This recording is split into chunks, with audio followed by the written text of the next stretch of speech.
রোদ্দুর গায়ে মেখে আজ অন্য একটা সকাল। কাশফুলের দোলায়, শিউলির গন্ধে, আকাশে বাতাসে শারদ সুর।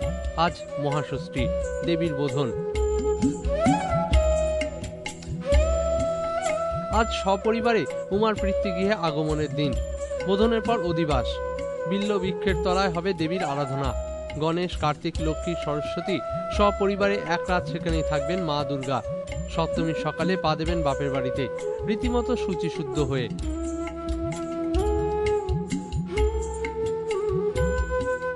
শারদ আনন্দে মাতোয়ারা মানুষ। উৎসবের সাগরে ডিঙি ভাসিয়ে নবমী পর্যন্ত এখন শুধুই ছুটি আর ছুটি। ব্যস্ত সময়ের ধরা বাঁধা নিয়মের বাইরে এ যেন এক টুকরো ভালো লাগার আমেজ। এরপর দশমী, মায়ের বিসর্জনে মন খারাপ করা বিষাদের সুর। তবে ষষ্ঠীর আগে চতুর্থী থেকেই শুরু হয়ে গেছে পুজোর উদ্বোধন। রাস্তায় আলোর রোশনাই, সেই রোশনাই গায়ে মেখে উৎসবের সমুদ্রে ভেসে পড়া।